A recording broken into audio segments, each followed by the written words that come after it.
Ya, judul lebih spesifiknya, relasi antara tragedi dan bela rasa sebagai model pertautan moralitas dengan seni dari perspektif Martha Craven Nussbaum ya, lengkapnya.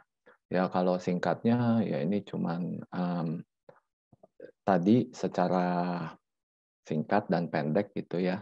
Ini isinya tentang menunjukkan bagaimana karya seni itu bisa uh, bertautan gitu ya dengan dimensi moral gitu atau adanya keterkaitan, adanya singgungan antara yang estetis dengan yang etis gitu.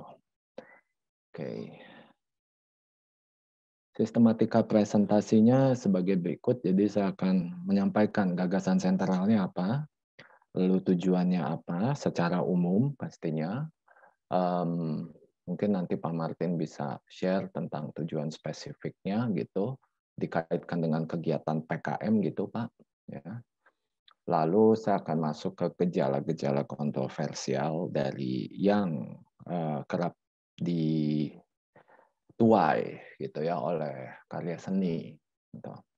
Lalu setelahnya saya akan memaparkan secara pendek saja gitu ya dua pandangan tradisional gitu terkait evaluasi etis terhadap karya seni, yaitu otonomisme dan moralisme.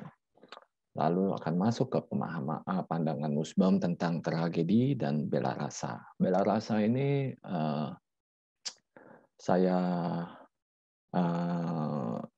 bahasakan dari bahasa Indonesia kan dari bahasa Inggrisnya itu compassion gitu. Dan akhirnya saya akan menunjukkan pertautan seni dengan moralitas setelahnya. Oke.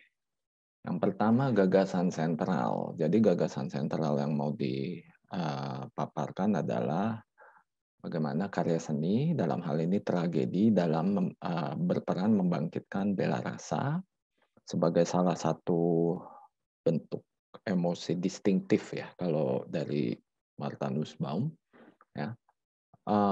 Dan bagaimana pandangan ini itu mungkin bisa menjadi salah satu, jadi bukan satu-satunya, tapi salah satu model bagi pertautan antara dimensi estetis dengan dimensi etis.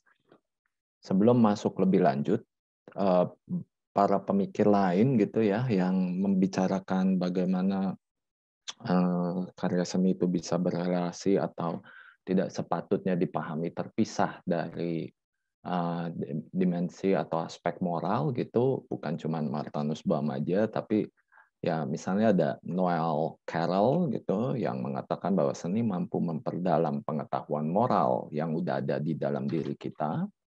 Lalu juga ada Birchmore gitu yang menyatakan bahwa seni itu mampu memperluas, bisa expanding dan deepening sekali memperdalam pemahaman kita tentang tindakan-tindakan kita itu bisa diwujudkan, bisa mewujudkan emosi atau kualitas moral yang berbeda gitu. Oke, selanjutnya jadi Martha Nussbaum ini memang bukan satu-satunya, ini hanya salah satu saja gitu. Tujuannya membagikan salah satu perspektif filosofis yang berpotensi memberi basis bagi penjelasan untuk keterkaitan antara yang indah dengan yang baik, the aesthetics and the ethics gitu. Ya, yang mungkin sejauh ini kadang suka dijalankannya ya taken for granted gitu. Atau mungkin saya nggak tahu ini mungkin kalau di PKM kan udah diandaikan begitu saja gitu ya. Apa bagaimana desain gitu sebagai bentuk seni terapan dalam pemahaman tradisi akademis gitu ya. Sebagai bentuk seni terapan itu berdampak etis, moral dan akhirnya bisa mengubah masyarakat gitu ya. Yang jadi pertanyaan kan tuh masyarakat berubah gara-gara desain atau gara-gara birokrasi gitu. itunya kan yang atau aspek lain gitu ya, perubahan itu sesungguhnya memang benaran didorong atau dituai atau dipicu gitu ya oleh karya seni, atau memang ada faktor lain gitu. Malahan seni bukan jadi pendorong utama perubahan, misalnya kayak begitu gitu. Tapi ya kerap gitu ya, relasi itu ya taken for granted tanpa mungkin atau belum mungkin uh, didasari oleh penjelasan yang mencukupi gitu, kurang lebih seperti itu. Nah, gejala kontroversial maksudnya di sini pada bagian ini saya hendak menunjukkan beberapa contoh ilustratif tentang kontroversi yang muncul dari dunia seni, dan dari beberapa contoh ini mungkin kita bisa semakin paham gitu ya betapa karya seni itu memang uh, apa erat ya berkaitan dengan dimensi etis gitu atau dengan moralitas. Kontroversi yang nanti akan saya bagikan ini contoh-contohnya lahir dari konsekuensi, muncul sebagai konsekuensi dari persinggungan antara sebuah karya seni dengan keyakinan atau standar moral tertentu yang didekat gitu ya oleh pribadi atau kelompok masyarakat tertentu gitu. Yang pertama ini patung Make Jesus. Ini karya pematung Finland dari Finlandia, Janne Lennonen gitu. Ini nggak menggambarkan sosok Ronald McDonald ya, ikon restoran McD itu ya yang tersalib di atas kayu salib gitu. Waktu ini dipamerin, karya ini dipamerkan gitu, eksibisi karya tersebut itu menyulut kemarahan komunitas Kristen Arab yang ada di Israel gitu. Karya ini dipamerkan di Museum Seni Haifa gitu. Ya menurut salah satu seniman dari komunitas Kristen Arab di sana, ya hal ini sangat menghina. Patung tersebut dianggap sangat menghina, sampai keluar pernyataan bahwa itu bukan karya seni gitu, karena sangat menyinggung dan menyakiti perasaan komunitas Kristen Arab ya, pada saat karya itu dipamerkan. Ini contoh tampilan dari karyanya ya, dan intensi dari pembuatan Make Jesus ini sendiri, kalau dari Janne Lennonen itu ya beliau mengatakan bahwa intensinya ini sebagai tanggapan kritis gitu ya, tanggapan kritis lewat medium artistik dalam hal ini seni patung terhadap pemujaan kapitalisme gitu. Ya, jadi ya menuhankan kapitalisme gitu. Dan hal itu sudah coba dijelaskan oleh kurator atau direktur museumnya pada saat itu, tapi tetap ya maksudnya uh, apa kemarahan yang telah tersulut itu tidak kunjung reda juga gitu. Kontroversi yang ditimbulkan oleh karya seni tidak hanya berbenturan dengan perspektif moral dalam lingkup religi aja gitu kayak tadi gitu ya, tapi juga dalam lingkup kehidupan lainnya gitu ya. Misalnya ini contoh yang kedua, lukisan Maira tahun 95. Ini yang lukis nih Marcus Harvey orang dan kalau tidak salah dipamerkannya itu di Royal Academy of Arts London gitu ya. Dan ini menyulut kemarahan kelompok Mothers Against Murder and Aggression. Memang kenapa gitu? Karena yang dilukiskan oleh Harvey pada saat itu adalah sosok yang bernama Maira. Maira itu pembunuh ya. Jadi pembunuh jadi serial killer gitu ya, serial killer anak-anak.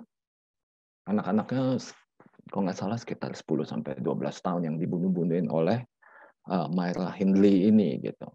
Lalu potret wajah Myra Hindley ini dilukiskan dan dikomposisikan secara ironis oleh cetakan telapak tangan anak-anak kecil gitu. Ya, yang notabene sebenarnya korban gitu ya dari Myra Hindley ini sendiri, atau target pembunuhan dari Myra Hindley ini sendiri gitu.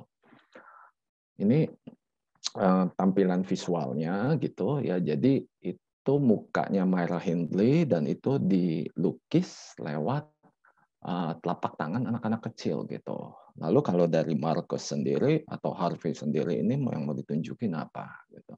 Yang mau ditunjukin dia ingin menunjukkan bagaimana kepolosan dari anak-anak itu sedemikian terserap dalam penderitaan dan rasa sakit ya, karena dibunuh ya kan, ini kan kita bicara tentang pembunuh seri anak-anak kecil gitu. Jadi untuk mewakili hal itu, Harvey ini menggunakan tangan dari anak-anak kecil untuk menggambarkan pembunuhnya itu sendiri gitu, kurang lebih seperti itu secara metaforis ya. Contoh lainnya gitu, banyak ya. Jadi kalau di karya seni yang menuai kontroversi itu ya, kalau tadi seni patung itu ada seni lukis gitu ya. Ya kalau musik kan juga banyak ya. Ya salah satunya album musik rock gitu ya dari Marilyn Manson, Antichrist Superstar. Ya sempat dituduh menjadi faktor pendorong terjadinya penembakan terhadap 12 siswa dan guru SMA Columbine di Amerika ini tahun 99 gitu. Lalu yang belum lama ya, Joker gitu. Ya, film Joker gitu. Di awal masa pemutarannya kerap dibingkai sebagai bentuk glorifikasi terhadap pembunuhan dan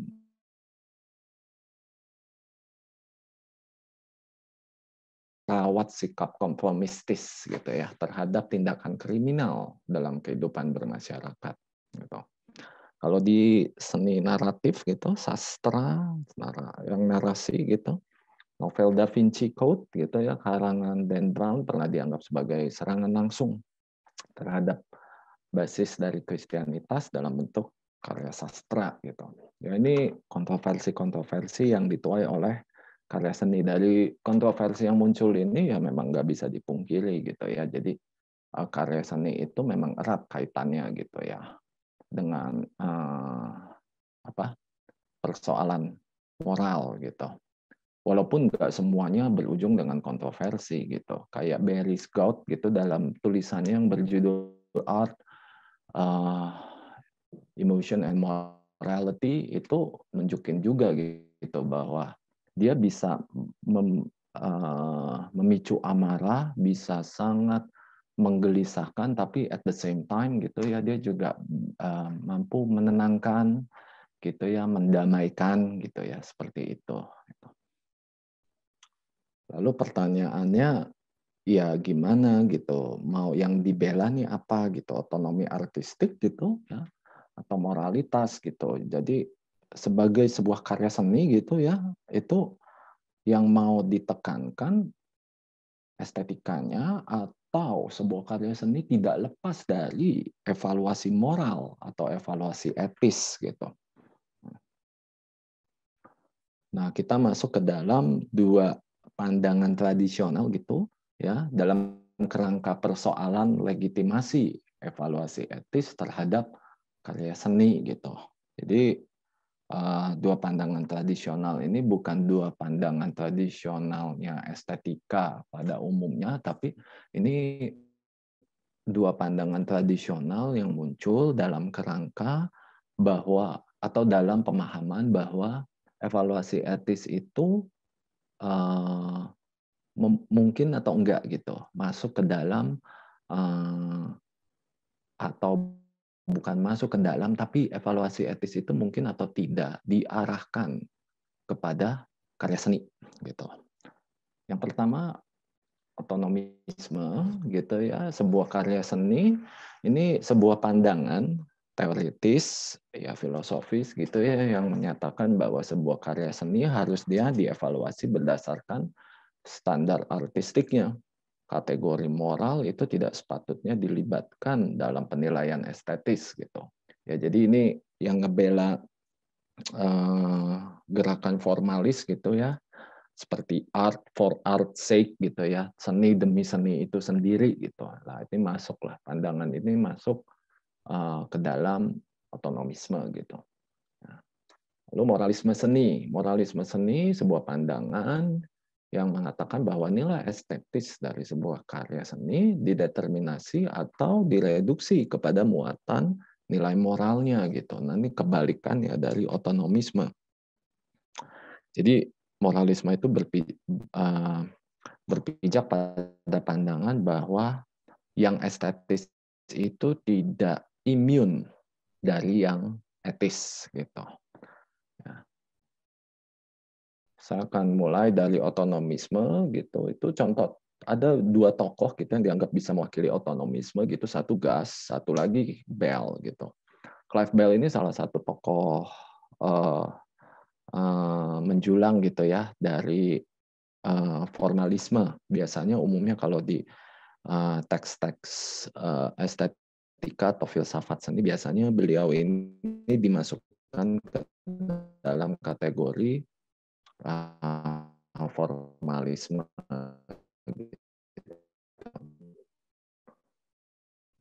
Kalau dari Gas menyatakan bahwa kualitas artistik bergantung kepada sistem dari relasi-relasinya, ya, kepada struktur dan gaya, tidak kepada dugaan moral yang direkomendasikan atau kebajikan dari pengarangnya. Jadi keyakinan moral tertentu yang dipegang oleh seniman, subjek estetis gitu ya,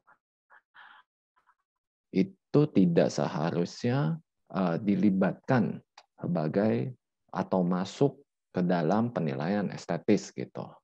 Ya, jadi kepentingan moral dari artisnya itu tidak sepatutnya masuk dan dilibatkan ke dalam penilaian estetis atau menilai kualitas artistik dari sebuah karya seni gitu. Jadi kalau dari perspektif Gas itu kualitas artistik dari sebuah karya seni dipahami terpisah dari muatan moral yang merupakan kualitas intrinsik subjek estetis. Jadi atau artistik gitu itu melekatnya atau itu kualitas intrinsik atau aspek internal dari karya seninya. Itu dua hal yang terpisah gitu. Nah, kualitas artistik dari karya seni sepatutnya dievaluasi secara otonom tanpa diintervensi oleh kepentingan moral. Pernyataan yang lebih ekstrim ini muncul dari kubu formalis gitu ya.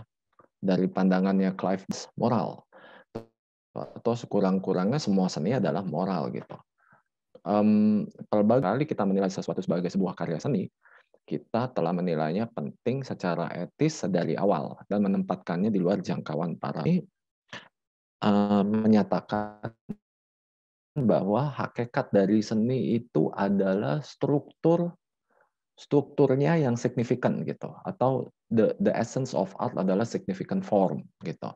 Jadi ketika sebuah karya seni atau sebuah tampilan, sebuah entah itu wujudnya di atas kanvas, entah itu hasil pahatan, kalau bentuknya atau strukturnya itu signifikan dalam artian kuat gitu ya komposisinya, apapun yang kuat komposisinya itu dianggap karya seni. Dan kalau udah jadi karya seni, since komposisinya itu kuat atau powerful, maka dia baik adanya.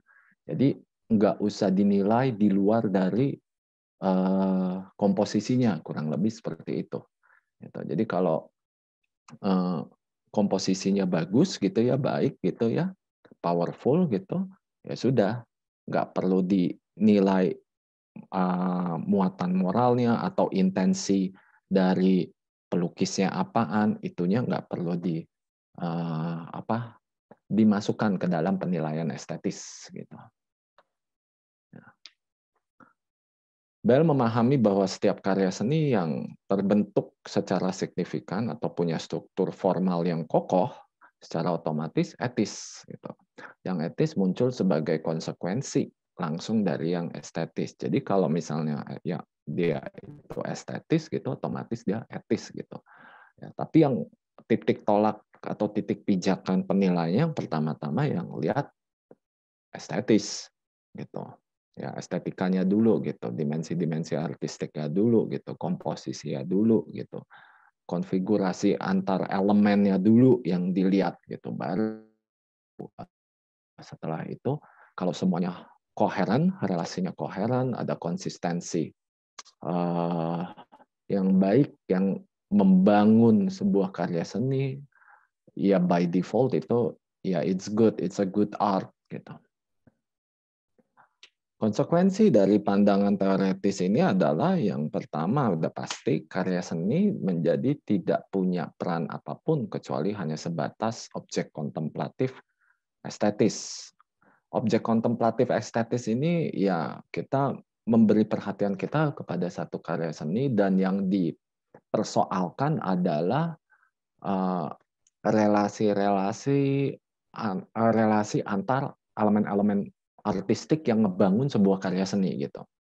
Nah, jadi yang dikontemplasikan tuh itu gitu, seberapa koheren relasi antar elemen, apakah bangunannya konsisten gitu ya, apakah satu elemen dengan elemen yang lain itu sungguh-sungguh terrelasi secara kuat gitu ya. Jadi yang dikontemplasikan tuh itu gitu. Kedua, dalam lingkup kehidupan konkret gitu, pandangan ini akan mengalami kesulitan menjelaskan berbagai kontroversi yang muncul dipicu oleh karya seni. Ya maksudnya kalau kita benar-benar menerapkan otonomisme ini gitu ya, maka kita akan mengalami kesulitan menjelaskan bahwa beberapa karya seni itu bisa menyulut kemarahan, tapi karya seni juga bisa menenangkan ya. Gimana itu bisa dijelaskan gitu kalau misalnya karya seni itu hanya dipahami sebagai objek kontemplasi estetis belaka aja gitu. Kontras dengan otonomisme, moralisme seni memberi singgasana kepada kepentingan muatan moral dalam mengevaluasi sebuah karya seni. Muatan moral menjadi di atas dimensi artistik dalam kita mengevaluasi karya seni gitu. Kebalikannya gitu ya. Dua tokoh yang dianggap ya yang cukup terkenal gitu ya, dan George Dickey gitu.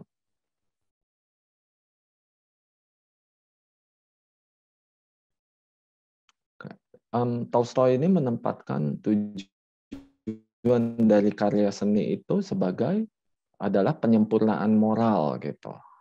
Ya, ini di bukunya dia yang judulnya What is Art gitu ya. Tujuan dari karya seni tidak terarah kepada dirinya sendiri seperti dalam otonomisme, tidak merujuk ke aspek-aspek internal yang ada di dalam karya seni itu sendiri, ya bentuk, elemen, komposisi, ya warna, ya tampilan visual gitu ya, aspek-aspek intrinsik yang ngebangun tampilan visual, ya tapi dikendalikan oleh faktor eksternalnya. Jadi evaluasinya kalau dari moralisme itu karya seni itu turut ditentukan penilaiannya oleh faktor eksternalnya juga gitu, bukan cuman faktor internalnya gitu. Malahan faktor eksternalnya ini yang lebih dominan gitu. Untuk dominan untuk menilai sebuah atau kelayakan sebuah karya seni gitu. Pengembangan lebih jauh dari pandangan moralis terhadap karya seni ini ada dari George Dickey juga. Kalau tadi Tolstoy itu kan menempatkan karya seni itu punya tujuan sebagai penyempurnaan moral gitu. Nah, Dickey kita lihat gitu adalah jelas bahwa banyak karya seni memiliki sudut pandang moral yang integral gitu. Jadi ini udah diandaikan begitu saja bahwa ada muatan moral di dalam sebuah karya gitu. Karena orang yang bikinnya pasti punya dimensi moral gitu. Dan seseorang tidak mungkin dapat berposisi netral terhadap sebuah sudut pandang moral. Setiap orang memiliki sudut pandang moral tertentu, termasuk senimannya gitu ya, terikat untuk mengevaluasi sudut pandang moral yang dimiliki oleh karya seni. Dengan demikian, siapapun dengan sebuah sudut pandang moral akan menemukan bahwa sudut pandang moral tertentu dari sebuah karya seni sebagai sesuatu yang berharga atau tidak berharga. Jadi ini maksudnya kepantasan atau ketidakpantasan artistik dari sebuah karya seni itu bergantung pada kecocokan antara muatan moral yang dikandung oleh sebuah karya seni dengan keyakinan moral dari spektator gitu. Jadi apakah sebuah karya seni ini valuable, bernilai atau berharga, gitu ya, layak disebut karya seni atau tidak, itu berpijak pada relasi korespondensi antara perspektif moral pengamat dengan perspektif moral yang dikandung oleh sebuah karya seni atau senimannya, kayak begitu. Jadi jelek bagusnya sebuah karya seni itu dapat dicapai lewat aktivitas cocok-cocokan ya, antara keyakinan moral yang saya pegang sama muatan moral yang disampaikan oleh sebuah karya seni gitu. Ya. Jadi kalau misalnya cocok gitu, saya juga punya belief yang sama dengan keyakinan moral yang ditampilkan oleh sebuah karya seni, kayak begitu maka karya seni itu dianggap valuable gitu atau berharga gitu. Keberatan-keberatan yang dapat diajukan terhadap pandangan ini ya pertama, langkah metodologis penilaian estetis itu menjadi nggak ada bedanya sama langkah metodologis pencarian kebenaran korespondensi dalam sains, misalnya dalam ilmu alam gitu. Jadi persoalan nilai estetis gitu ya, indah atau buruk gitu ya, itu menjadi tumpang tindih dengan persoalan fakta benar salah. Jadi kalau perspektif moral pengamat sama perspektif moral seniman yang ditampilkan oleh karya seni itu cocok, benar gitu ya, ada kebenaran di situ, ada kecocokan, maka itu benar. Kalau benar, maka itu indah. Kayak gitu. Tapi kalau nggak cocok, bertentangan, maka dianggapnya karya seni itu dalam tanda petik salah atau buruk gitu. Ya. Nah ini kan sebenarnya seperti kayak orang ya metodologi yang semacam ini kan korespondensi ya. Korespondensi itu kan sebenarnya kan itu domainnya sains gitu ya. Dalam artian sains ya ilmu alam gitu ya. Kayak gitu. Satu teori hukum tertentu ya dicocokin gitu dengan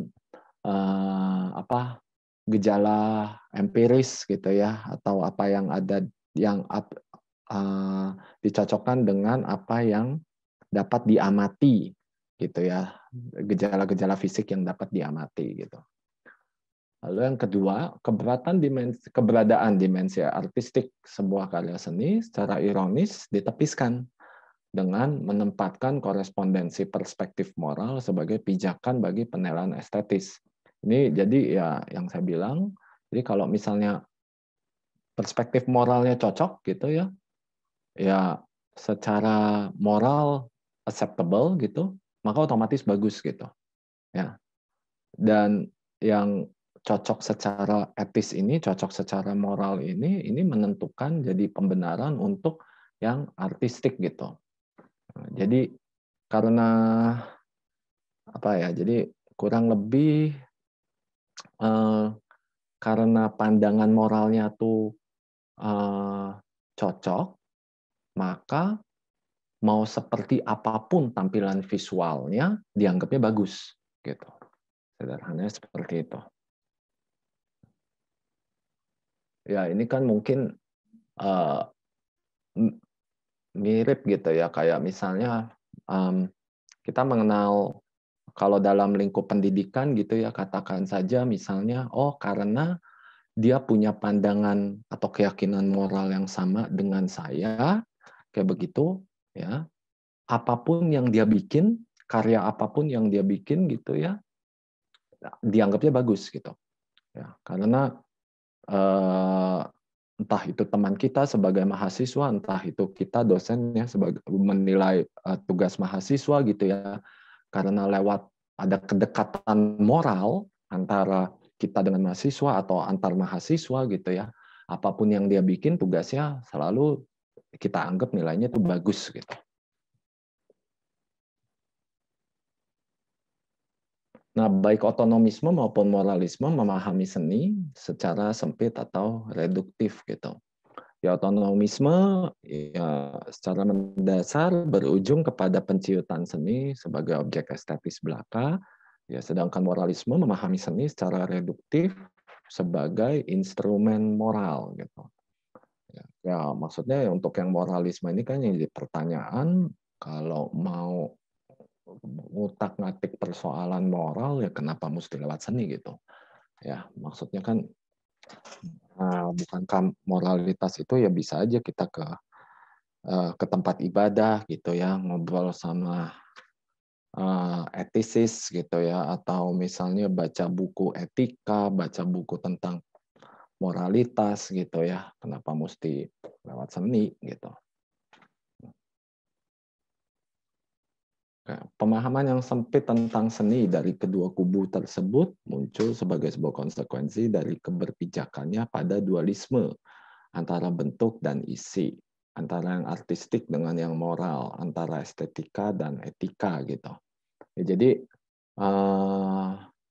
dua pandangan tadi itu berpijak sama sebenarnya ya kalau di filsafat ya dikotomi subjek objek gitu. Ya kalau otonomisme yang ditekankan ada apa di objek estetis gitu. Kalau moralisme yang ditekankan muatan moral di dalam subjek gitu. Ini dua hal yang sepatutnya tuh terpisah kayak begitu. Berarti konsekuensinya ya form sama konten manusia kepisah gitu. Yang artistik sama yang moral kepisah, estetika sama etika juga kepisah gitu.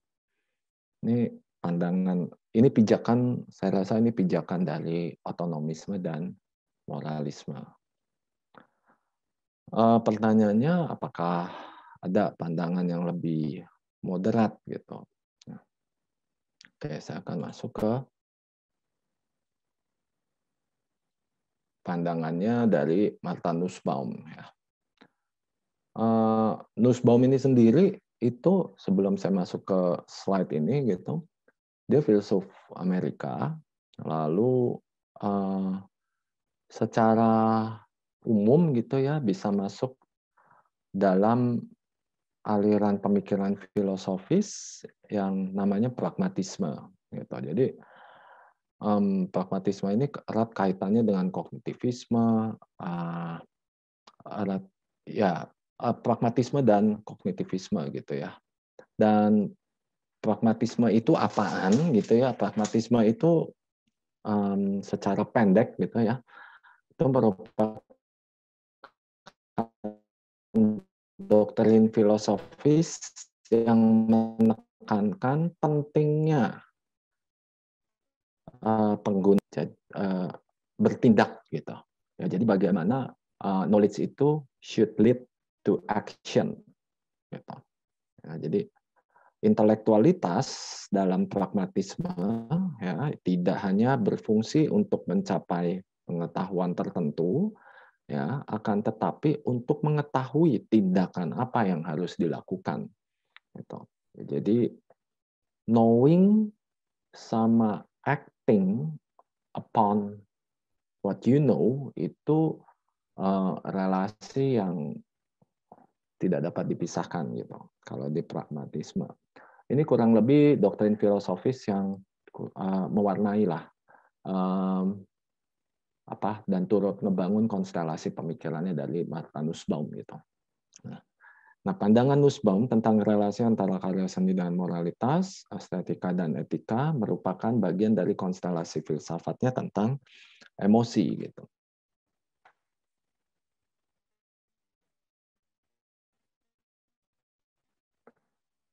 Dalam buku yang berjudul Upheavals of Thought, beliau menyatakan bahwa penjelasan teoritis tentang emosi memiliki konsekuensi normatif dan termasuk dalamnya hubungan antara etika dan estetika. Jadi pemahaman Nussbaum tentang emosi ini beda ya. Jadi yang pertama yang dapat kita katakan tentang pandangan emosi dari Martha Nussbaum, secara historis pandangannya tentang emosi itu berciri neo-stoik gitu. Jadi Nussbaum itu mengembangkan pemahaman filsuf Stoa ya, kayak misalnya Zeno, Chrysippus, Epictetus gitu ya, dalam memahami emosi gitu. Lalu yang kedua, layaknya seorang neo-stoik gitu, Nussbaum juga memiliki pemahaman emosi yang kognitif, cirinya kognitif. Jadi emosi itu tidak bisa dilepaskan dari kognisi atau dari pikiran atau dari rasio, katakan seperti itu gitu. Ya, jadi emosi itu kalau dari perspektif filsuf Stoa dikatakan bahwa emosi adalah produk dari penilaian evaluatif pikiran gitu. Jadi emotion itu adalah produk dari mental atau rational judgment.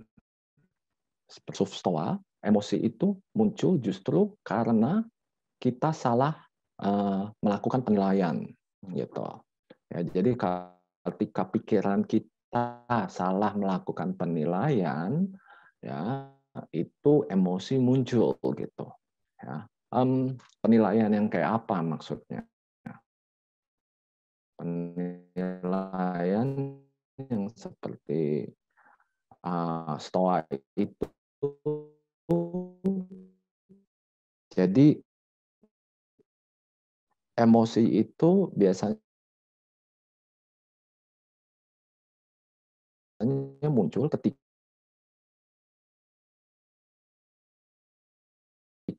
itu tidak dapat kita kendalikan. Jadi yang kita menganggap bahwa yang beyond our control itu part of our control gitu. Dan ketika itu salah dinilai, salah dipahami, emosi jadi muncul. Seperti itu gitu. Ya, jadi kayak misalnya saya kasih contoh begini. Misalnya sosok A melempar sosok B gitu dari lantai 2. Gitu. Andaikan aja ada rumah 2 lantai gitu, si A melempar si B dari lantai 2. Si B jatuh menimpa C yang ada di lantai dasar. Gitu. C mati karena tertimpa oleh B. B tidak sepatutnya merasa sedih atau marah atas kematian si C. Kayak gitu. Karena itu bukan ya dirinya menimpa C itu beyond his control gitu. Ya, jadi dia tidak perlu bersimpati atas kematian si C yang ketimpa dirinya gitu ya. Nggak perlu merasa sedih, nggak perlu merasa marah kayak begitu. Ya. Nah kalau dari perspektif Stoa, ya emosi itu muncul kalau sampai si B itu menilai bahwa kematian si C itu bagian dari hal-hal yang dapat dia kendalikan. Kalau sampai dianggap seperti itu, padahal tidak, nah emosi itu muncul. Berarti kan emosi itu produk dari kemunculan emosi itu merupakan produk dari kesalahan menilai rasio kita. Gitu. Oke, kalau Nussbaum sepakat dengan Stoa bahwa emosi itu merupakan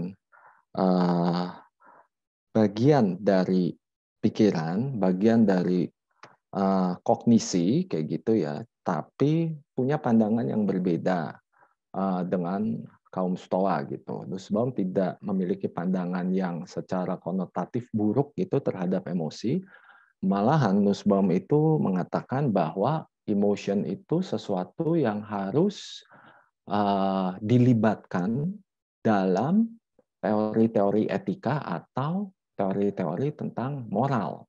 Karena emosi itu merupakan prasyarat bagi tindakan moral. Seperti itu. Prakondisi bagi kita untuk bertindak etis. Ya, seperti itu. Dan Nussbaum itu kasih contoh dalam wawancara dia di salah satu institusi, salah satu universitas. Jadi dia sempat kasih ilustrasi gitu. Ini merujuk ke contoh yang konkret gitu. Ada satu pribadi, seseorang gitu mengalami kecelakaan, dan akibat dari kecelakaan itu ada bagian dari otaknya itu yang rusak gitu. Mampu melakukan kalkulasi rasional, itu mampu berpikir abstrak gitu ya, mampu berpikir rasional gitu, tapi tidak ada kapasitas untuk emosi gitu. Tidak bisa emosional gitu. Ya, bisa mikir secara rasional tapi tidak mampu menunjukkan emosinya gitu. Dampak lebih jauhnya adalah karena dia tidak mampu beremosi gitu, ya, orang ini mengalami kesulitan untuk bertindak, untuk mengambil keputusan apa yang seharusnya dilakukan dan apa yang seharusnya dihindari. Persoalan tentang apa yang seharusnya dilakukan atau apa yang harus dihindari ini sesungguhnya ya masuk ke dalam wilayah persoalan etis gitu. Jadi Nussbaum itu mengatakan bahwa emosi itu malahan prasyarat atau prakondisi bagi tindakan etis gitu. Oke. Nah, balik ke persoalan otonomisme sama moralisme, Nussbaum ini punya pandangan yang sedikit banyak berbeda. Mungkin bisa dikatakan lebih tengah-tengah lah, lebih moderat gitu ya. Menolak otonomisme, Nussbaum merujuk kepada pandangannya tentang seni dalam peradaban Yunani gitu. Hal ini disampaikan dalam buku yang berjudul Love's Knowledge. Gitu. Pemikiran bahwa seni berada hanya untuk seni itu sendiri, art for art's sake, gitu. Dan karya sastra harus didekati dengan sikap estetis yang berjarak, gitu, sebagai objek kontemplatif, gitu ya. Murni dari kepentingan praktis adalah pemikiran tidak dikenali dalam peradaban Yunani. Seni dipahami secara praktis, kepentingan estetis adalah kepentingan praktis, sebuah kepentingan dalam hidup yang baik dan dalam pemahaman diri yang komunal gitu, autonomism gitu. Ya, jadi dia merujuk ke karya-karya seni atau karya-karya sastra Yunani. Seni, terutama bagi Nussbaum itu sastra atau bentuk seni naratif, meski dipahami bertautan dengan kepentingan praktis dalam arti sebatas bejana moralitas gitu. Bahwa bentuk-bentuk dari tulisan tidak dipandang sebagai wadah-wadah yang ke dalamnya muatan yang berbeda dapat dituangkan secara semena-mena. Ya. Bentuk adalah sebuah pernyataan. Bentuk itu punya isi gitu. Jadi kalau ini karena dia rujukannya tuh karya seni naratif gitu ya. Jadi cara menyusun tulisan, diksi yang dipilih, vocabulary yang dipakai, atau penyusunan kalimat tertentu itu nggak lepas dari muatan etisnya gitu. Ada kepentingan praktis yang mau diwakili di situ gitu. Jadi bukan cuman pure form gitu, tapi ada konten, ada meaning yang muncul dari formnya itu sendiri gitu. Isi atau pesan yang hendak disampaikan oleh sebuah karya sastra tidak terlepas yang tadi saya sampaikan dari pemilihan kata-kata, dari formasi kalimat, struktur, penyusunan struktur, penyusunan kalimat, sistematika dan hal-hal formal lainnya gitu yang membangun karya tersebut. Jadi segala pikiran, perasaan, gerakan dan proses-proses lainnya sesungguhnya ada di sana untuk diselami ya di dalam teks itu sendiri gitu. Kendati demikian, hal ini belum menjelaskan bagaimana muatan moral tertentu dapat ditemukan di dalam sebuah karya seni. Penjelasan tentang hal ini akan bersentuhan dengan persoalan orbital yang digeluti Nussbaum, yakni emosi. Emosi dari perspektif Nussbaum, ini udah saya kasih pengantar singkat tadi, ya, itu adalah tanggapan cerdas terhadap persepsi akan nilai. Jadi, emosi merupakan bentuk pertimbangan-pertimbangan kognitif evaluatif yang terarah kepada hal-hal ini bisa situasi kondisi orang lain, ya, kepada hal-hal tertentu yang berada di luar kendali seseorang, namun bernilai atau berharga bagi dirinya. Jadi emosi itu adalah sebuah tanggapan cerdas terhadap hal-hal yang bernilai di dalam kehidupan yang rapuh, yang tidak semua aspeknya dapat kita kendalikan. Kayak begitu. Misalnya ketika kita sedih, sedih karena kehilangan kerabat dekat kita gitu ya. Kesedihan kita itu intensional, terarah ke kerabat atau sahabat kita yang meninggal gitu ya. Lalu kenapa terarahnya ke sana? Ya karena kita menghargai atau menganggap relasi kita dengan sahabat atau kerabat kita itu memang bernilai, ada nilainya atau berharga bagi kehidupan kita. Nah, sekarang yang perwujudan konkret dari yang bernilai dan berharga itu meninggalkan kita, dan kematiannya ya itu tidak dapat kita kendalikan, itu bagian dari kerapuhan hidup itu sendiri gitu ya. Dan akhirnya kita sedih di situ ya. Itu maksudnya bahwa emosi itu tidak dipahami sebagai letupan-letupan atau ledakan-ledakan irasional gitu ya, enggak gitu ya. Tapi ini justru bagian dari nalar, bagian dari pikiran gitu. Arahnya jelas, enggak sewenang-wenang kemana-mana kayak begitu. Arahnya jelas dan pasti terarah kepada hal-hal yang bernilai bagi kehidupan kita, namun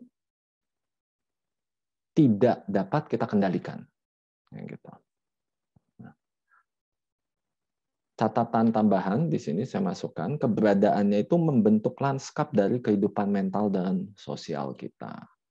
Ini saya tampilin satu visualisasi dari hubungan antara satu tokoh namanya M. Descharroux itu dengan Charlie Morel gitu dalam karya Truth yang berjudul Remembrance of Things Past.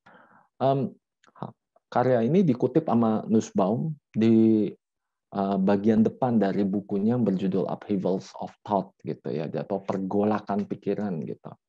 Jadi kalau yang bagian atas kita lihat ini kehidupan Descharroux sebelum berjumpa dengan Morel gitu. Ya dengan segala rutinitasnya dia itu hidupnya ya udah ketemu rutinitasnya gitu ya. Maksudnya datar-datar aja, flat-flat aja gitu. Ya.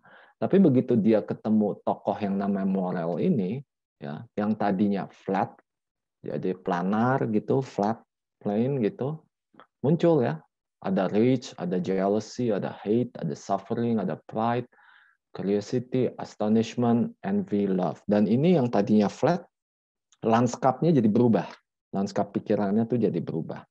Kehidupan mental dan kehidupannya secara menyeluruh itu jadi berubah gitu. Jadi ada gejolak gitu ya. Jadi lanskapnya itu yang tadinya datar menjadi penuh gejolak gitu.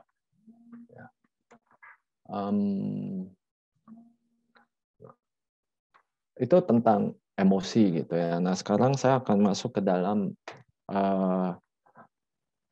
pokok pikirannya antara tragedi dan bela rasa. Bela rasa itu salah satu bentuk emosi kalau buat Nussbaum gitu, emosi yang distintif gitu. Jadi sebagaimana tadi telah disampaikan, emosi itu merupakan bagian yang sangat kompleks dan penuh gejolak gitu ya. Jadi kayak tadi di slide sebelumnya kita lihat ya, emotion itu ngebentuk lanskap kehidupan kita gitu. Jadi kasih kasih kasih relief gitu ya, kasih relief gitu ya ke kehidupan kita gitu. Dari penalaran itu sendiri. Jadi bukan dimensi yang terpisah. Jadi emosi masuk ke dimensi irasional, pikiran itu adalah yang rasional, terus kepisah gitu, nggak seperti itu. Ya, pandangan kesatuan antara emosi dengan nalar ini kan hasil pengembangan Nussbaum atas pandangan Stoa gitu ya. Nah, pandangan tentang emosi dari Nussbaum ini berciri kognitif evaluatif. Gitu. Hal ini berbeda dengan tiga teori tradisional tentang emosi gitu. Jadi kalau tiga teori tradisional tentang emosi umumnya misal ada mazhab perasaan atau pemahaman emosi secara fisiologis, ada kubu behaviorism itu, ada satu lagi kubunya itu psikoanalisa gitu, atau psikoanalitiknya dari Freud itu ya. Yang pertama, kalau dari mazhab bahwa emosi itu sebuah perasaan, feeling teori gitu ya, itu berciri fisiologis. Maksudnya apa? Fisiologis itu bahwa emosi itu adalah perasaan yang muncul sebagai dampak dari perubahan fisiologis. Gitu. Contohnya, jantung berdebar kencang, terus tangan keringetan, badan keluar keringat dingin gitu ya. Itu mengakibatkan rasa takut muncul gitu. Ya, jadi ini agak kebalik, bukan saya takut karena saya takut jadinya deg-degan, tapi karena deg-degan saya takut gitu. Ya, ini feeling teori gitu ya, atau pemahaman emosi lewat pendekatan fisiologis gitu. Ya. Lalu ada behaviorism gitu. Behaviorism ini memahami emosi itu sebagai cerminan dari perilaku yang teramati gitu. Jadi emosi itu pantulan dari perilaku yang dapat kita amati gitu. Contohnya misalnya ketika senyum, kita tertawa, menangis. Jadi senyum, tertawa, menangis gitu. Suara kita keras gitu ya, mata kita membelalak gitu ya. Itu adalah tanggapan-tanggapan perilaku atau emotional response, behavioral response gitu, sorry, dari kesedihan atau kebahagiaan kayak begitu. Ya. Lalu kalau dari psikoanalisa itu emosi itu hasil letupan dari dorongan-dorongan alam bawah sadar gitu. Misalnya rasa cemas muncul karena trauma masa lampau yang tertekan gitu. Satu saat dia meledak, nggak bisa mengendalikan it-nya gitu ya, kalau istilahnya Freud gitu, meledak ke permukaan gitu, hasilnya dia sulit mengendalikan. Ya, ini pemahaman emosi yang paling umum kali ya. Jadi emosi itu dorongan-dorongan atau impuls-impuls liar gitu ya, yang meledak-ledak gitu. Nussbaum nggak begitu. Ya, dia kognitif, bagian dari kognisi gitu, dan emosi itu ngebentuk lanskap kehidupan kita karena dia memungkinkan kita untuk bertindak gitu. Dan kalau ngomong masalah tindakan, memilih tindakan mana yang harus diambil dan mana yang tidak, ya pastinya bersentuhan dengan persoalan etis gitu ya. Oke.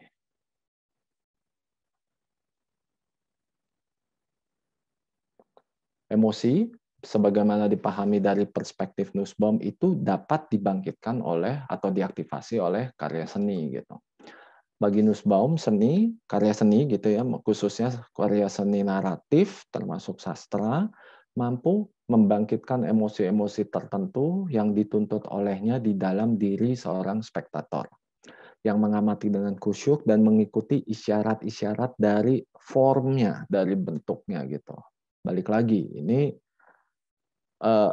keterlibatan reader dengan form dari writings-nya itu yang memungkinkan emosi itu bisa dipicu gitu ya, atau bisa dibangkitkan gitu ya, diaktifasi lah. Seni dengan emosi yang dibangkitkannya menjadi sebuah prakondisi bagi kepedulian. Jadi prakondisi bagi tindakan etis, ya prakondisi bagi kepedulian. Gitu. Kepedulian ini terhadap sesama manusia dan dapat memperkuat kemampuan untuk mengimajinasikan pengalaman hidup orang lain. Gitu. Nah, imajinasi di sini menjadi jembatan bagi emosi yang muncul dari karya seni dengan kepedulian etis. Gitu. Ya. Pemahaman Nussbaum tentang imajinasi dipengaruhi oleh konsep Aristoteles, yakni fantasia. Fantasia merujuk kepada aspek selektif dari persepsi. Gitu. Jadi ada kata selektif, berarti ini cirinya deliberatif gitu ya, nggak liberatif gitu, nggak kemana-mana, tapi deliberate gitu ya. Convergence instead of diverging gitu ya. Dan hal ini menunjukkan bahwa persepsi kita akan sesuatu sudah selalu menjawab kepentingan atau keprihatinan praktis dari seseorang karena selektif gitu. Jadi imajinasi itu cirinya tuh selektif gitu. Kita kan nggak asal ngambil objek-objek imajiner lalu kita gabungin jadi satu gitu, nggak terjadi secara semena-mena atau asal-asalan gitu, tapi ada kepentingan praktis yang mau kita wakili sehingga kita memilih, misalnya katakan saja combining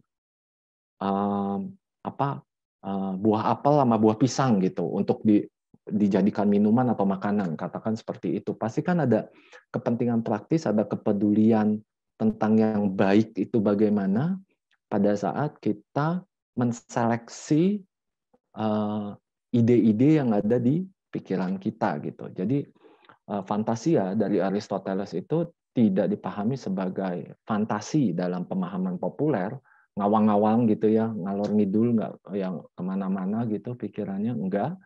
Tapi ya itu menunjukkan aspek selektif gitu dari persepsi gitu. Nah, keprihatinan praktis tersebut merupakan bagian dari kepedulian etis yang bergelut dengan hal-hal yang seharusnya dilakukan atau dihindari gitu. Sebaiknya saya milih apel instead of banana atau pisang gitu. Tidak sebaiknya saya campur katakan apel dengan cuka gitu. Misalkan seperti itu. Itu kan ada yang dihindari, ada yang dilakukan gitu. Dan itu dipilih ya pastinya ada kepedulian akan yang baik gitu. Ya, akan ada hal yang baik yang mau dikejar gitu atau mau dicapai gitu. Nah, bentuk emosi yang penting dan mendapat perhatian khusus dari Nussbaum itu adalah bela rasa atau compassion gitu. Nah, kalau ngomong compassion itu Nussbaum itu kasih perbandingan antara empathy dengan pity gitu ya. Empathy itu buat Nussbaum itu artinya ya kita bisa ngebayangin penderitaan orang lain dan tapi stop sampai di situ.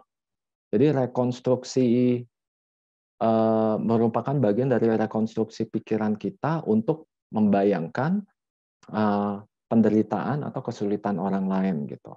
Tapi hal itu tidak ada singgungannya dengan persoalan etis gitu. Ya, katakan saja begini. Katakan saja misalnya Algojo gitu ya, mau menghukum seorang tawanan yang mau dihukum mati gitu.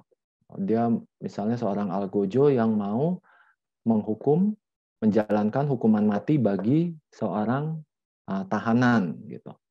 Si Algojo pastinya bisa ngebayangin ya bagaimana penderitaan tahanan yang akan dihukum mati kayak begitu. Tapi kalau empati ya dia bisa ngebayangin tapi yang ngebunuh aja kayak gitu. Nah, tetap ngebunuh aja gitu ya. Contoh sederhananya seperti itu. Jadi empati itu tidak serta-merta bersinggungan dengan persoalan etis, bisa ngebayangin penderitaan orang lain, tapi berjarak gitu sama penderitaan orang lain itu sendiri gitu. Algojo hukum mati tahanan gitu. Dia bisa bayangin sakitnya kayak apa yang akan dialami oleh si tahanan gitu. Tapi ya udah tetap ngebunuh aja gitu. Dia punya empati tapi ya dia tidak nggak ada konflik moral juga di dalam dirinya gitu. Kalau empati itu seperti itu gitu. Pity atau rasa kasihan itu mirip dengan empati gitu. Cuman kalau rasa kasihan ini agak dihindari oleh Nussbaum karena apa? Karena punya konotasinya itu rasa kasihan itu terbangun dalam relasi superior inferior, kuat lemah. Kata pity itu kan mengandaikan ada the pitier yang mengasihani dan the pitied yang dikasihani. Berarti kan yang mengasihani itu lebih superior gitu dibandingkan orang yang dikasihani gitu. Yang dikasihani itu connotatively ya pastinya dianggapnya lebih lemah gitu. Ya, jadi condensing gitu ya, maksudnya agak merendahkan gitu, punya konotasi yang agak merendahkan di kata pity itu gitu. Compassion itu sebenarnya paling dekat itu dengan simpati gitu. Simpati dalam pemahaman Adam Smith itu kan putting oneself in other shoes gitu, itu kan simpati ya. Tapi buat Nussbaum kata simpati itu kurang intens gitu, ya, kurang kuat gitu. Maka itu Nussbaum itu lebih mengarahkan perhatiannya itu ke compassion gitu. Compassion itu ya bela rasa gitu ya kan. Ada kata co, udah gitu ada kata passion gitu.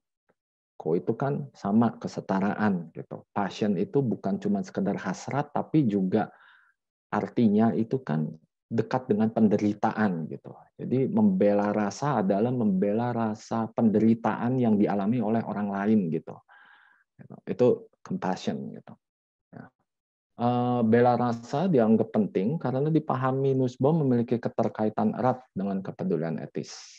Bela rasa dipercaya sebagai panduan kepada sesuatu yang berada di jantung moralitas. Jadi maksudnya kalau kita memiliki bela rasa terhadap situasi orang lain, itu bela rasa itu sendiri menjadi pintu masuk gitu ya, menjadi pemicu gitu ya untuk kita terarah kepada tindakan tertentu gitu. Nah, jadi kalau kita punya bela rasa ke penderitaan orang lain, itu pintu masuk untuk kita menghadapi pertanyaan what should I do gitu. Apa yang seharusnya saya lakukan kayak gitu. Maka itu dibilang oleh Nussbaum, dan pertanyaan apa yang seharusnya saya lakukan itu kan pertanyaan mendasar dari etika gitu. Maka itu disebutnya bela rasa itu sebagai panduan kepada sesuatu yang berada di jantung moralitas. Bela rasa adalah sebuah emosi yang kerap diandalkan untuk mengkaitkan imajinasi-imajinasi kita kepada kebaikan orang lain dan menempatkan mereka sebagai objek kepedulian kita yang intens. Gitu. Jadi kita bisa membayangkan, ya, mengarahkan bayangan kita atau imajinasi kita kepada kebaikan orang lain demi kebaikan orang lain, ya, dan menempatkan orang lain itu sebagai objek kepedulian bagi diri kita itu secara intens gitu. Kebangkitannya bela rasa ini itu mempromosikan sebuah kesadaran yang akurat akan betapa rapuhnya hidup kita gitu. Maksudnya di sini Nussbaum itu memahami hidup itu sebagai sesuatu yang vulnerable rapuh gitu. Ya, banyak kemalangan-kemalangan gitu yang menimpa hidup kita itu di luar dari kendali kita, kayak gitu. Ya, jadi hidup itu sebenarnya bagi Nussbaum itu tragis, gitu. Ya, dan ini bukan masalah kayak misalnya contohnya di luar kendali kita, seseorang tertimpa kemalangan kayak misalnya kena bencana alam kayak begitu ya, itu kan ya pasti ya, itu kan kemalangan ya, dan bencana alam, gunung berapi, banjir segala macam gitu, ya banjir bisa akibat perbuatan kita, bisa enggak, bisa juga enggak gitu ya. Tapi bencana-bencana alam itu ya pastinya jelas itu sesuatu yang di luar dari kendali kita gitu. Ya. Tapi bukan cuma hal-hal seperti itu aja, misalnya konflik moral sehari-hari gitu. Ya itu kan juga sesuatu yang kadang-kadang butuh keputusan kita, tapi tidak semua konflik moral yang kita hadapi itu akibat dari perbuatan kita, kayak begitu.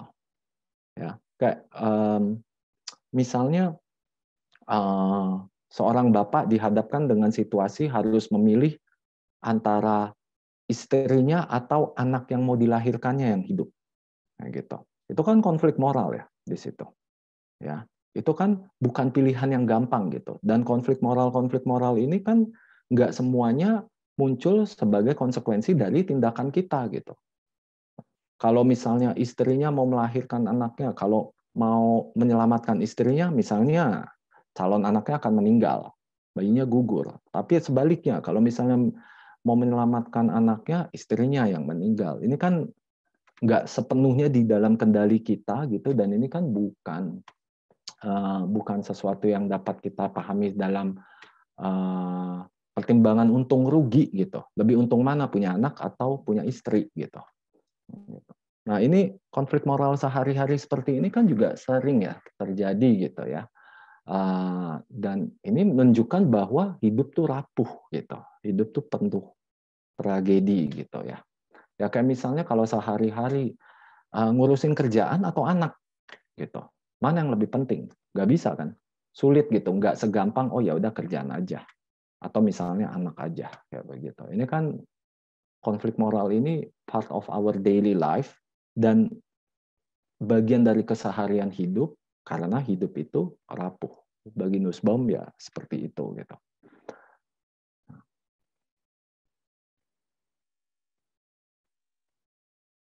Nah, salah satu bentuk karya seni naratif yang kerap mendapat perhatian dari Nussbaum dalam kapasitas yang ngebangkitin bela rasa itu adalah tragedi gitu. Tragedi menurut Nussbaum itu mengisahkan kehidupan orang-orang baik yang dirusak oleh hal-hal yang terjadi kepada mereka, hal-hal yang tidak dapat dikendalikan. Hal ini menyedihkan, akan tetapi merupakan fakta biasa dari kehidupan manusia. Dan tiada yang dapat menyangkal bahwa hal itu terjadi.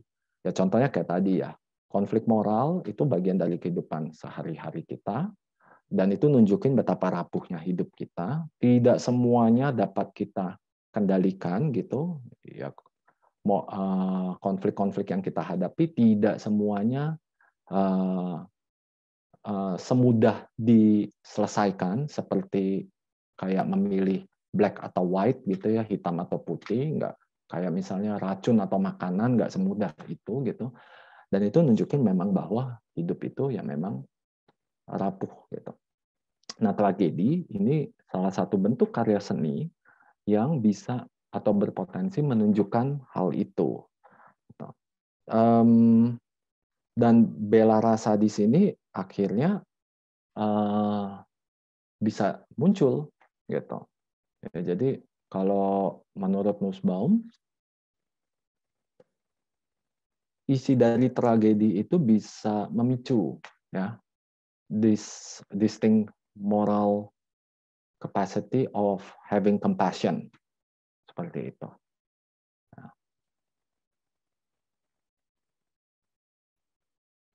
jadi mungkin sebelum ke situ, salah satu contoh tragedi yang suka diangkat oleh Nussbaum, dan Nussbaum itu banyak terinspirasi oleh karya seni tragedi dari Yunani gitu ya. Salah satu contohnya yang suka dia sebut itu judul Hecuba. Hecuba itu tulisannya H Hotel Echo Charlie Ultra Bravo Alpha, Hecuba gitu. Yang nulis Euripides gitu. Dan ini cerita apa? Jadi dianggapnya Hecuba itu salah satu karya tragedi dari Euripides yang paling kelam dan paling gelap sebenarnya. Jadi ceritanya tentang Hecuba itu ratu dari Troy, ya waktu itu Troy perang sama Yunani sama Greeks gitu. Lalu Troy-nya ini kalah gitu.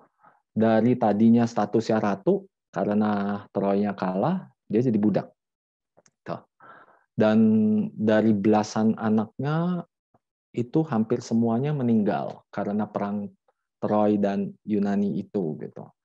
Yang kesisa cuma satu, Polydorus, kalau nggak salah. Nama anaknya yang paling bungsu itu Polydorus.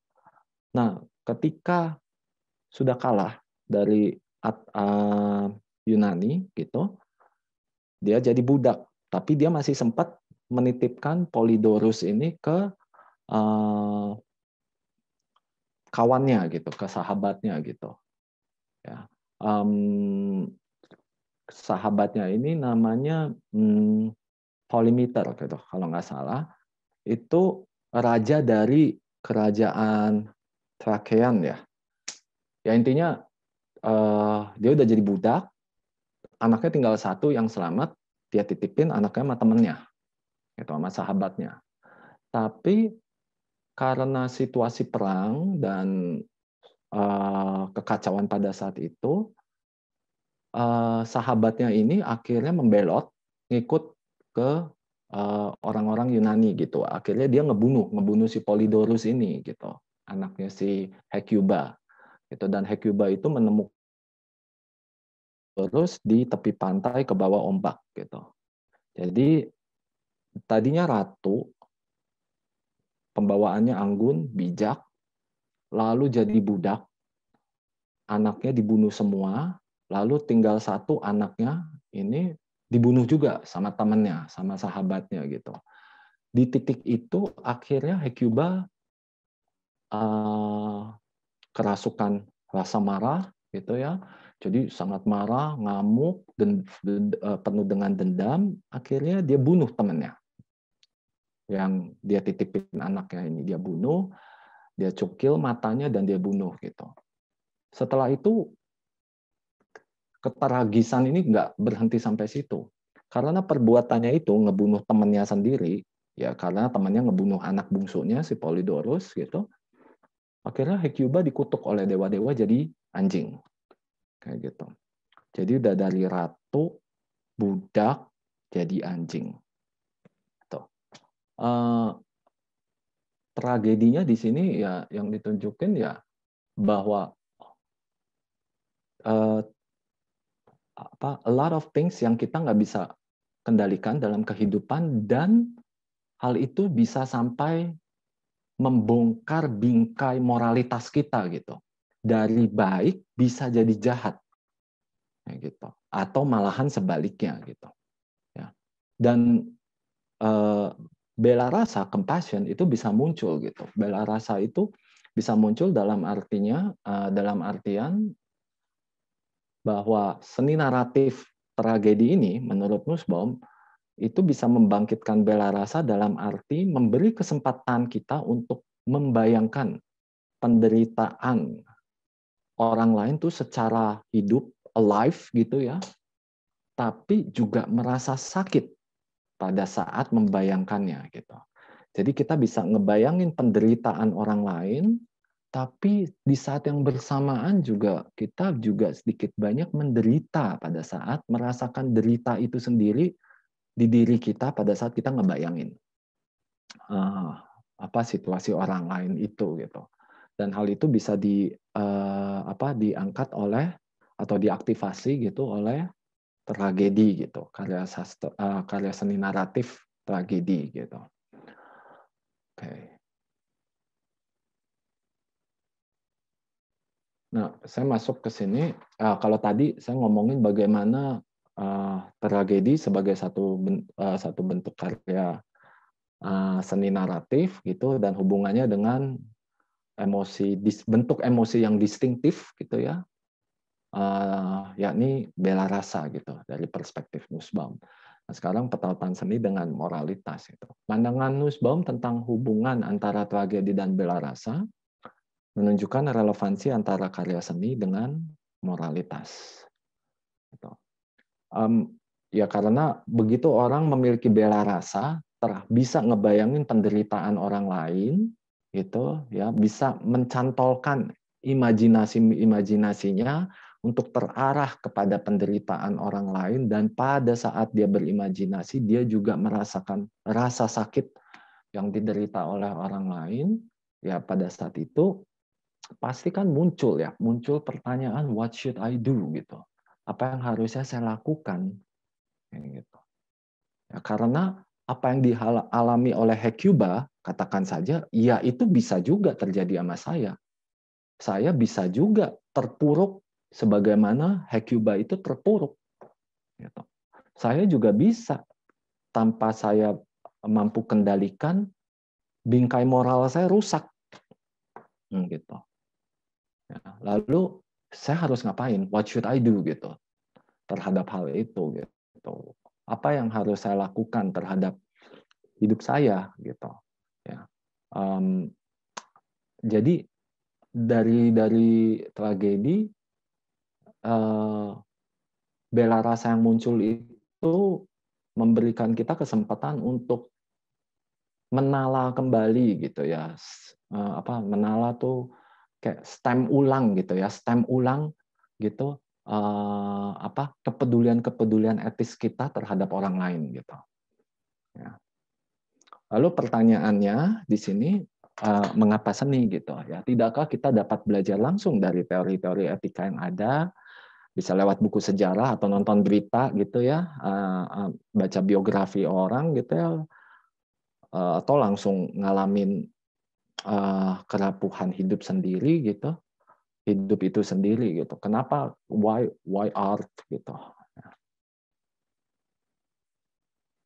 Tanggapan Nussbaum, dia merujuk ke Aristoteles gitu. Menurut Nussbaum adalah kita tidak pernah cukup hidup gitu. Pengalaman kita tanpa fiksi adalah terlalu terbatas dan picik. Ya, karya sastra itu expanding, memperluasnya, memampukan kita untuk merefleksikan dan merasakan hal-hal yang mungkin terlalu jauh bagi perasaan kita gitu. Ya maksudnya mungkin lewat tragedi kita dapat kesempatan untuk merasakan penderitaan orang lain dan terbuka bagi pertanyaan etis, apa yang seharusnya saya lakukan, ya, yang mungkin pertanyaan itu, ya, atau jenis penderitaan tertentu itu nggak sempat terekspos ke diri kita selama kita hidup, kayak gitu. Ya. Bisa aja orang hidupnya mungkin dalam tanda petik gitu ya, ya lempeng-lempeng aja, aman-aman aja gitu.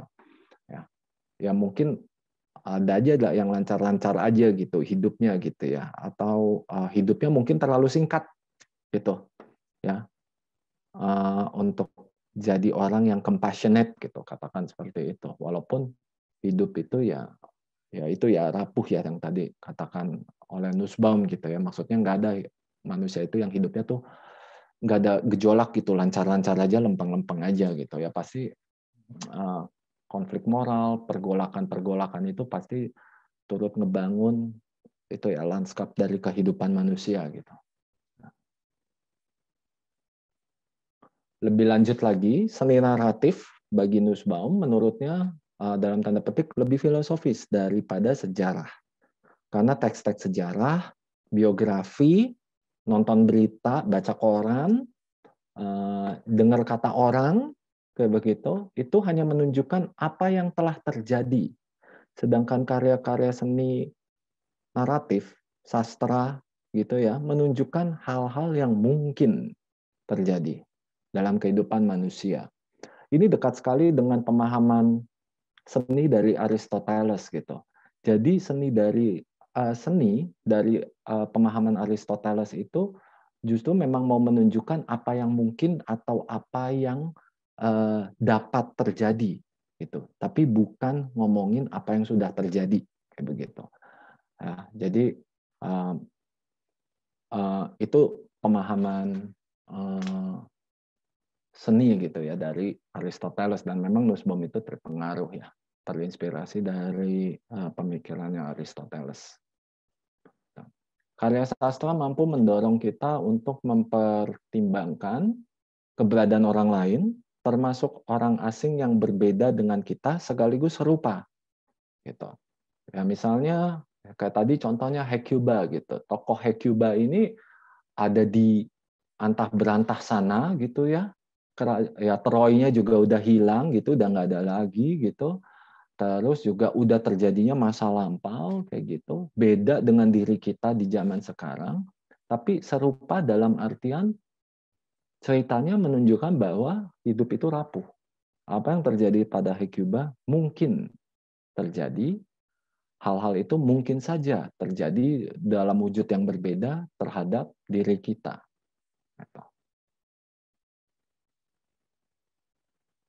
Ya ini beberapa daftar pustaka ya yang saya pakai untuk nyusun presentasi ini. Ya, sekian, makasih.